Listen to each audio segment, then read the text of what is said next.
نحمده ونصلي على رسوله الكريم اما بعد فاعوذ بالله من الشيطان الرجيم بسم الله الرحمن الرحيم رب اشرح لي صدري ويسر لي امري واحلل عقدة من لساني يفقهوا قولي اللهم فقهنا في الدين اللهم انا نسألك علما نافعا وعملا متقبلا ورزقا طيبا۔ آج ہم دیکھیں گے نماز کو باطل کر دینے والی چیزیں۔ نماز کو باطل کرنے والی چیزیں 8 ہیں۔ نمبر 1، نماز کی حالت میں جان بوجھ کر بات چیت کرنا۔ اب یہ بات چاہے اشارتن ہے یا کناین ہے یا آنکھوں کے ایکشن سے ہے یا ماتھے کی سلوٹ سے ہے یا منہ سے بول کے۔ منہ سے تو اب ہم سب کو معلوم ہے کہ نہیں بول کے بات کرنا، لیکن ہم اس دوران ساتھ ساتھ کچھ ہدایات ہاتھوں سے یا آنکھوں سے یا ماتھے سے دیتے رہتے ہیں۔ نماز خشوع خضوع سے پڑھیں، یہ چیز نماز کو باطل کر دیتی ہے۔ نمبر 2، ہنسنا۔ اس لیے ایسی جگہ پہ مت نماز پڑھیں جہاں ارد گرد لوگ گپے لگا رہے ہیں اور کوئی ایسی بات کر دیں کہ آپ کی نماز میں ہنسی نکل جائے۔ اور ایسی محفلوں سے بھی اوائڈ کریں، کیونکہ جب اکیلے بھی ہوں تو نماز میں وہ بھی یاد آ جاتا ہے، اور آتا ہی ہے نا اس وقت ہے، کیونکہ شیطان یاد ہی اسی وقت کراتا ہے اس قسم کی باتیں، اور انسان کے ہنسی چھوٹ جاتی ہے۔ یہ نماز کو باطل کرتی ہے۔ میں نے شروع کی کلاسز میں بھی کہا تھا نا کہ نماز بھی پڑھنے کے لیے نا پھر ایسی محفلوں اور ایسے لوگوں کے ساتھ اٹھنا بیٹھنا ضروری ہے جو نماز کی اہمیت کو جانتے ہیں اور افادیت کو جانتے ہیں، اور جن کو دیکھ کر آپ کی نمازیں بہترین ہوں۔ تیسرا ہے کھانا۔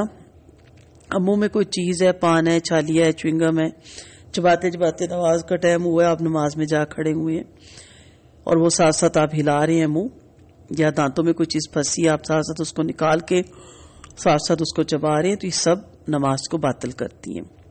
پینا، ٹھیک ہے، ساتھ آپ جوس رکھ لیں اور ہر 2 رکعت کے بعد سلام پھیرنے کے بعد آپ پی سکتے ہیں، لیکن آپ بیچ میں پی رہے ہوں تو یہ چیز بھی باطل کرتی ہے نماز کو۔ بے ستر ہو جانا، ستر کی بہت پابندی کریں، اس لیے بار بار کئی دفعہ دوپٹہ پھسل جاتا ہے، سارے بال ننگے ہو جاتے ہیں، پھسل کے کندھے سے بھی کئی دفعہ نیچے گر جاتا ہے، تو اس لیے یہ نماز کو باطل کرنے والی چیزیں بہت احتیاط سے صحیح چادر لپیٹ کے، اور چادر بھی کوشش کریں شفون کی نہ ہو، وزنی نہ ہو، کاٹن ہو، تاکہ آپ کے سر پہ وہ ٹک سکیں۔ قبلے کے رخ سے زیادہ مائل ہو جانا، یعنی سائڈ پہ ادھر ادھر زیادہ ہو جانا، تھوڑا سا صحیح کوشش کریں کہ جس طرف قبلہ ہے اسی طرف رہیں۔ نماز میں کثرت کے ساتھ پے در پے بیجا حرکتیں کرنا۔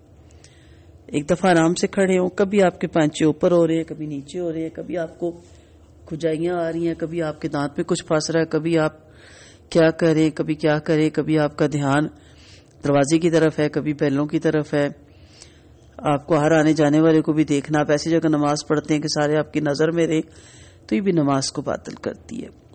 وضو کا ٹوٹ جانا، وہ تو آپ جانتے ہی ہیں کہ اس کے بعد نماز باطل ہو جاتی ہے، تو اب تک دوسرا وضو نہ کر کے آپ نماز شروع کریں۔ جیسا کہ میں نے کہا کہ نماز کو باطل کرنے والی پہلی چیز کیا ہے؟ جان بوجھ کر بات چیت کرنا۔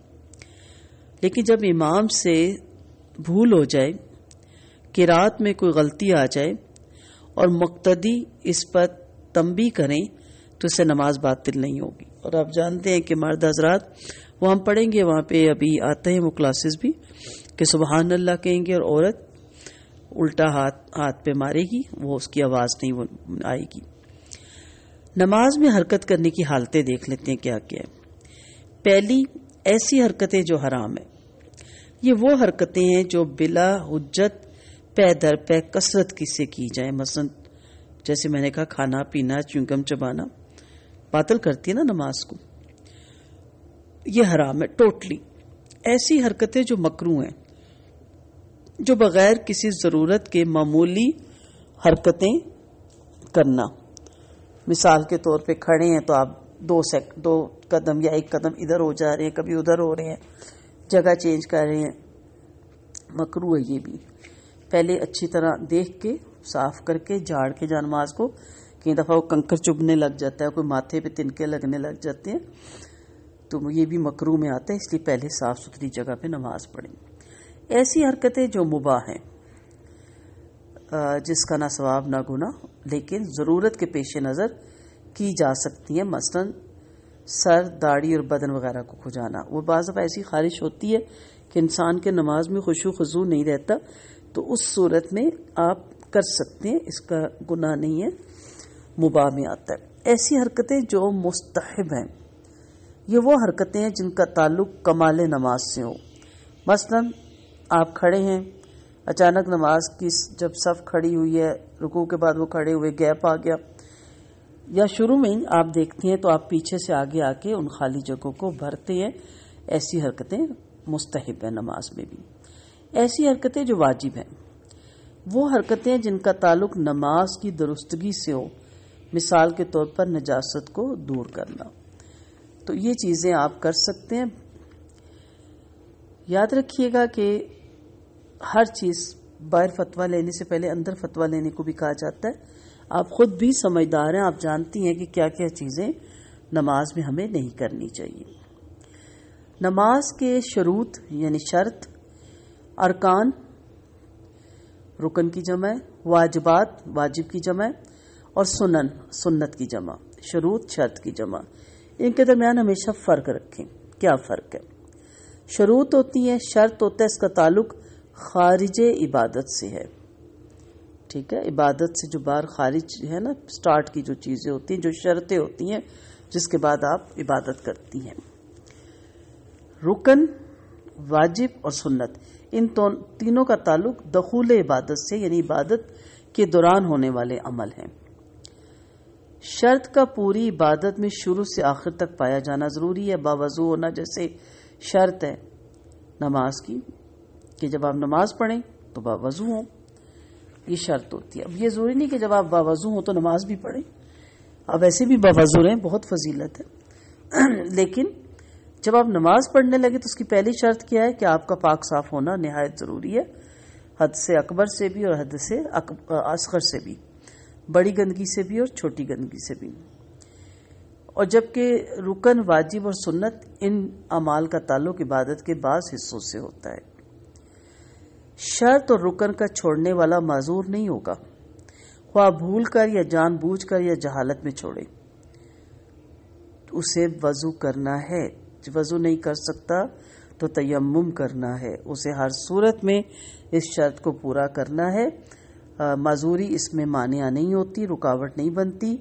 بھول گئے اور نماز پڑھ لی, آپ کو یاد آیا کہ میں تو واش روم گئی تھی بیچ میں, یا میرا وضو ٹوٹا تھا اور میں نے سوچا تھا نماز سے پہلے کر لوں گی اور میں بھول گئی, تو آپ کو دوبارہ وضو کرنا ہے. ٹھیک ہے, تو اس لیے یہ شرط جو ہوتی ہے نا, اس طرح کی بہت سی شرائط ہے.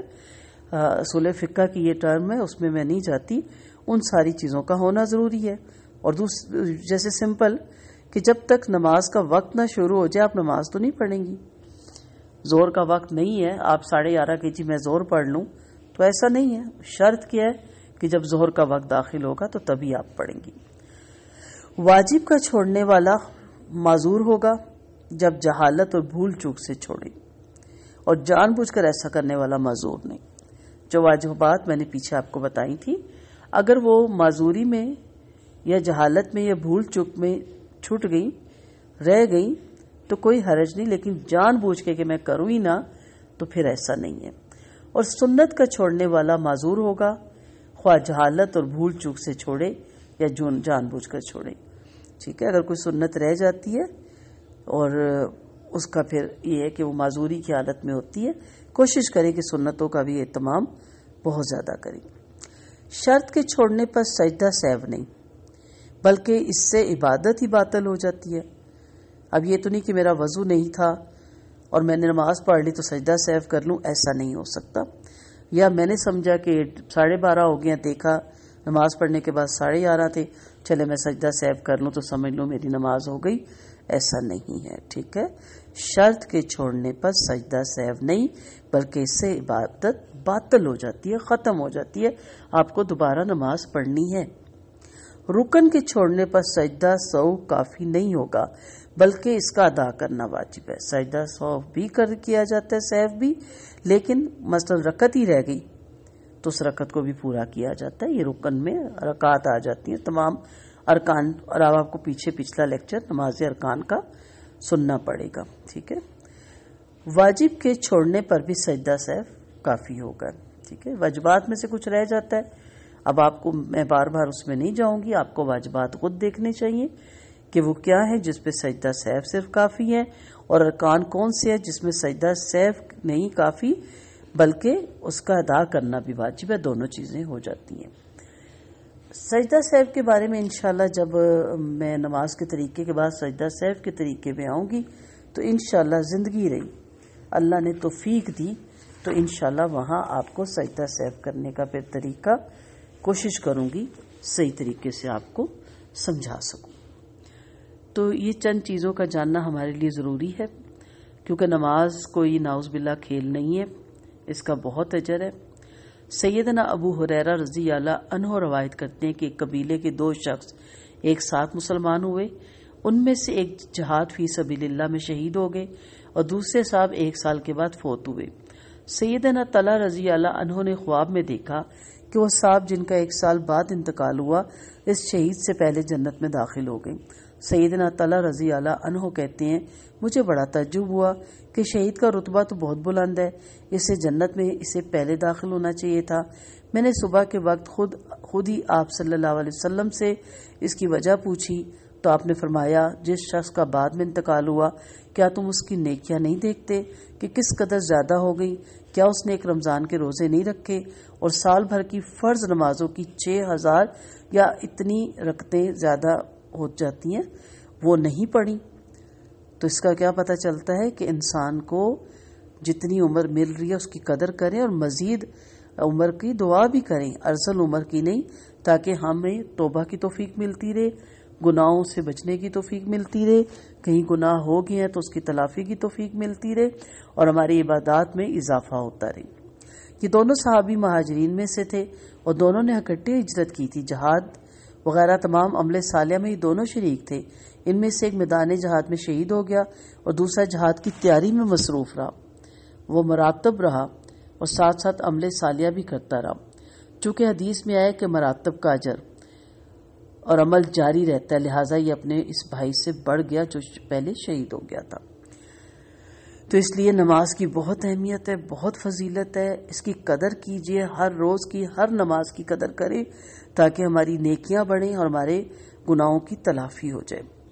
نبی کریم صلی اللہ علیہ وسلم کا ارشاد مبارک ہے قیامت کے دن جب اللہ تعالیٰ بعض دوزخیوں پر رحمت کرنے کا ارادہ فرمائیں گے تو فرشتوں کو حکم دیں گے کہ وہ دوزخ سے ایسے لوگوں کو باہر نکال لائیں جو اللہ کی عبادت کیا کرتے تھے. فرشتے انہیں نشان سجدہ سے پہچان کر دوزخ سے نکال دیں گے، چونکہ سجدے کی جگہ پر اللہ تعالیٰ نے دوزخ کی آگ حرام کر دی، وہاں آگ کا کچھ اثر نہ ہوگا. سبحان اللہ، کتنا خوبصورت یہ حدیث ہے. اس کے باوجود بھی انسان غفلت کرے تو پھر افسوس کے سوا کیا کیا جا سکتا ہے. آپ صلی اللہ علیہ وسلم کا فرمان ہے جب تم میں سے کوئی آدمی نماز کے لیے کھڑا ہوتا ہے تو رحمت الہی اس کی طرف متوجہ ہو جاتی ہے. مسئلہ یہ ہے کہ ہم اسی کی طرف متوجہ نہیں ہوتے، ہمیں نہیں پتا ہوتا ہم کیا پڑھ رہے ہیں. ہم ہی اتنی غفلت میں بیٹھے ہوتے ہیں کہ ہمیں سمجھ ہی نہیں آتی کہ ہم کیا پڑھ رہے ہیں. نبی کریم صلی اللہ علیہ وسلم کا ارشاد ہے جس نے صبح کی نماز پڑھی وہ اللہ کی حفاظت اور ذمے میں ہے. بس اللہ تعالیٰ تم سے اپنی حفاظت کے بارے میں کسی چیز کا مطالبہ نہ کرے.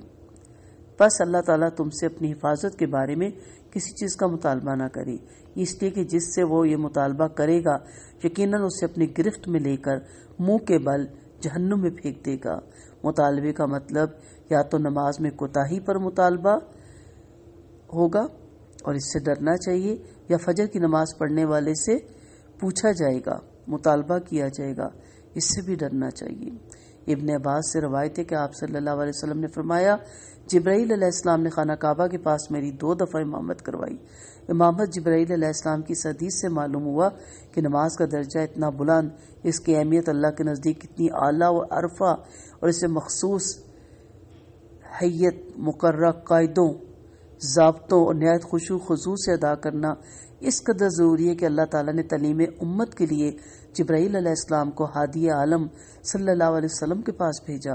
جبرائیل علیہ السلام نے اللہ کے حکم کے مطابق نبی کریم صلی اللہ علیہ وسلم کو نماز کی کیفیت، حیت، اس کے اوقات اور اس کے قاعدے سکھائے، اور پھر آپ صلی اللہ علیہ وسلم جبرائیل علیہ السلام کے بتائے اور سکھائے ہوئے وقتوں، طریقوں، قاعدوں اور ضابطوں کے مطابق نماز پڑھتے رہے، اور امت کو بھی حکم دیا اسی طرح نماز پڑھو جس طرح تم نے مجھے نماز پڑھتے ہوئے دیکھا۔ نبی کریم صلی اللہ علیہ وسلم کی صحیح بخاری کی یہ حدیث ہے۔ اللہ تعالی ہمیں اسی طرح نماز پڑھنے کی توفیق دے جس طرح اللہ تعالیٰ کے نبی نماز پڑھا کرتے تھے، اور ہمیں نبی نماز پڑھنے کا طریقہ سکھا گے۔ اللہ تعالیٰ ہماری بھی نمازوں میں خشوع اور خضوع پیدا کرے، اور اللہ تعالیٰ ہمیں صحیح نماز پڑھنے کی توفیق دے۔ وآخر دعوانا ان الحمد للہ رب العالمین۔ سبحانک اللہم و بحمدک، نشہد ان لا الہ الا انت، نستغفرک و نتوب الیک۔ السلام علیکم ورحمۃ اللہ وبرکاتہ۔